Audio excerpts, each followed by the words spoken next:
माहितीये आणि या घटनेच्या आधी ज्या घटना झाल्या त्यांना सगळ्यांना सुद्धा न्याय मिळाला पाहिजे, जे की हा लढा असा उचलून म्हणजे हा लढा लढू शकले नाहीयेत परिस्थितीमुळे, त्यांना सुद्धा न्याय मिळाला पाहिजे। आणि हा न्याय आपण मिळवण्यासाठी जे असे मोर्चे निघतात त्यामध्ये मी विनंती करते की तुम्ही मोठ्या संख्येने सहभागी व्हा। आणि ते तर माझे वडीलच होते आणि तुमचा कुणाचा तरी भाऊ, कुणाचा तरी मामा किंवा कुणाचा तरी काका असतील, पण ते माझे एक वडील होते। मला प्रत्येक क्षणाला त्यांची आठवण येते। आज पूर्ण महाराष्ट्र हळहळतोय, ते दुःख व्यक्त करतोय।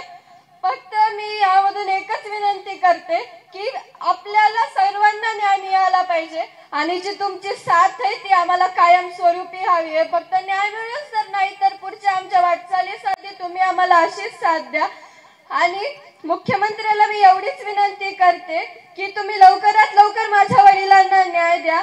या जिजाऊच्या जन्मस्थानावरून मी तुम्हाला ही विनंती करते की लवकरात लवकर माझ्या वडिलांना न्याय द्या आणि जे आरोपी आहेत त्यांना लवकरात लवकर अटक करा आणि त्यांना कठोरात कठोर शिक्षा अशी द्या की जे आज जे म्हणजे माझ्या वडिलांसोबत घडलंय किंवा ते दुसऱ्या काकांसोबत घडलंय, ही घटना दुसऱ्यांदा करताना त्या आरोपीला सुद्धा वाटलं पाहिजे की नाही त्यावेळेस ती शिक्षा खूप झालती आणि ही शिक्षा माझ्यावर येईल, म्हणून त्याने सुद्धा हा गुन्हा न करता अशी तुम्ही शिक्षा त्या आरोपींना द्या आणि लवकरात लवकर माझ्या वडिलांना न्याय द्या, एवढीच विनंती करते।